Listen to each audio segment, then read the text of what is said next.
Hi everyone, welcome back to my channel. আজ আমি তোমাদের সাথে শেয়ার করব পাস্তা।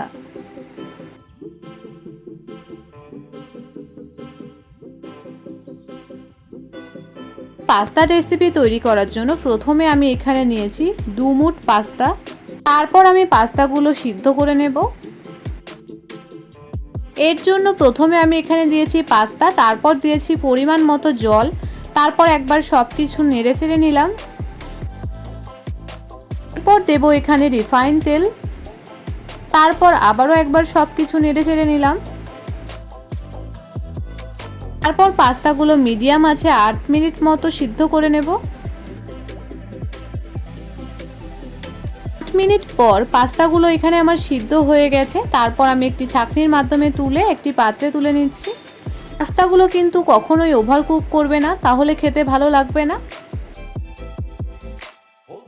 তারপর আমি এখানে কেটে নিয়েছি গাজর, ক্যাপসিকাম, পেঁয়াজ, রসুন, টমেটো, কাঁচা লঙ্কা। এরপর আমি একটি কড়াইয়ে দেব পরিমাণ মতো সরষের তেল। তেলটা গরম হয়ে আসলে আমি এর মধ্যে দেব রসুন কুচি। রসুনটা একটুখানি ফ্রাই হয়ে আসলে তারপর দেব কাঁচা লঙ্কা কুচি আর পেঁয়াজ কুচি। তারপর সব কিছু একবারে বেশ ভালো করে নেড়েচেড়ে নিচ্ছি।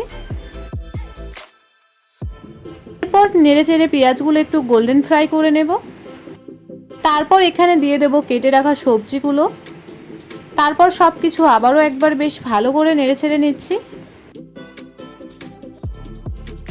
তারপর মিডিয়াম আঁচে সবজিগুলো ফ্রাই করে নেব 5 মিনিট মতো। সবজিগুলো এখানে আমার কুক করা হয়ে গেছে। তারপর আমি এর মধ্যে দিয়ে দিচ্ছি পাস্তাগুলো, তারপর দিয়েছি সস।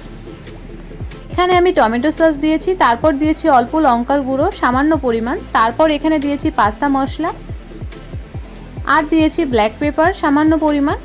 তারপর সব কিছু একবার বেশ ভালো করে নেড়েচেড়ে নিচ্ছি।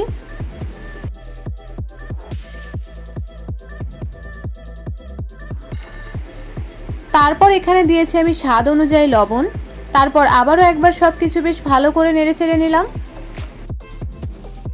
এরপর নেড়েচেড়ে পাস্তাটা ফ্রাই করে নেব বেশ কিছুক্ষণ।